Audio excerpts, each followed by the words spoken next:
గౌరవనీయులైన ఈ రాష్ట్రాన్ని పరిపాలిస్తున్న ముఖ్యమంత్రి గారికి, నారా చంద్రబాబు నాయుడు గారికి మరియు మన అధికారులకు అందరికీ తెలియపరిచేది ఏమనగా, మేము నర్సింగ్ వృత్తిలో అనేక సంవత్సరాలుగా పనిచేస్తున్నాము. కానీ 2010 నుంచి ఇంతవరకు రెగ్యులర్ నోటిఫికేషన్ తీయలేదు. దానివల్ల చాలా మందికి ఏజ్ లిమిట్ దాటిపోతుంది. మరి ఇప్పుడు ఏంటి, కొత్తగా 2001లో జీవో నెంబర్ 5 అనేది తీసుకొచ్చి ఏఎన్ఎంఎల్ని స్టాఫ్ నర్సులుగా ట్రైనింగ్ ఇచ్చేసి స్టాఫ్ నర్సులు ఎవరూ లేరని కొంతమంది అధికారులు చెప్పారు. కానీ ఇండియన్ నర్సింగ్ కౌన్సిలింగ్లో ఎంతో మంది రిజిస్ట్రేషన్ అయిన ఉండి వాళ్ళని పక్క పెట్టేసి ఏఎన్ఎంలు స్టాఫ్ నర్సులుగా తీసుకుని వాళ్ళకే ఇప్పుడు 115 జీవోని తీసుకొచ్చి వాళ్ళని స్టాఫ్ నర్సుగా తీసుకుంటున్నారు. ఒక జిఎన్ఎం కోర్సు పూర్తి అవ్వాలంటే 3.5 సంవత్సరాలు కంప్లీట్ అవ్వాలి. కానీ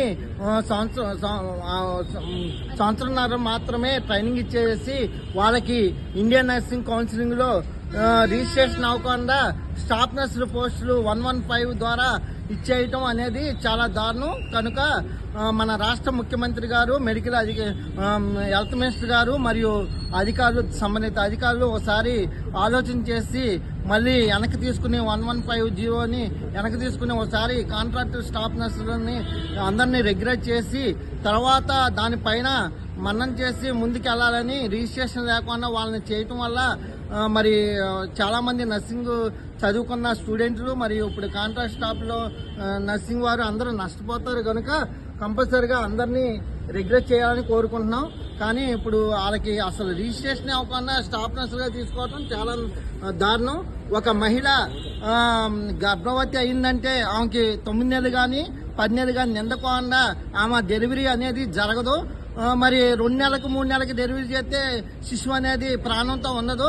అలాగే మన రిజిస్ట్రేషన్ అనేది 3.5 సంవత్సరాలు దాటకుండా ఇండియన్ నర్సింగ్ కౌన్సిలింగ్లో వాళ్ళకి సంవత్సరంన్నర మాత్రమే రిజిస్ట్రేషన్ అనేది జరగదు. కాబట్టి వాళ్ళకి స్టాఫ్ నర్సు పోస్టులు ఇవ్వడానికి 115 జీవో నిర్ధారణ చేయటం అది దారుణం. కనుక దీన్ని ముఖ్యమంత్రి గారు మరియు హెల్త్ మినిస్టర్ గారు మరియు సంబంధిత అధికారులు మరోసారి ఆలోచన చేసి దీన్ని వెనక్కి తీసుకుని కాంట్రాక్ట్ స్టాఫ్ నర్సింగ్ అందరినీ ఎన్నో సంవత్సరాలుగా 15 సంవత్సరాలుగా కాంట్రాక్ట్ బేస్లో చేస్తున్నారు. కాబట్టి వాళ్ళని 3 సంవత్సరాలు అయితేనే కంపల్సరీగా రెగ్యులేట్ చేయాలి. 300 ఓసీ సంబంధించిన వారిని అందరినీ కనుక అందరినీ రెగ్యులేట్ చేయాలని, తర్వాత మిగిలిన పోస్టులు రెగ్యులర్ నోటిఫికేషన్లో తీసి ప్రతి ఒక్కరికి న్యాయం చేసే విధంగా రెగ్యులర్ రిక్రూట్మెంట్లో మెరిట్ తర్వాత రోస్టర్ పాయింట్ ప్రకారమే అందరూ కూడా డిఎస్సి నిబంధనల అనుగుణంగా కాంట్రాక్ట్ స్టాఫ్ నర్సులు అందరూ వచ్చారు. కనుక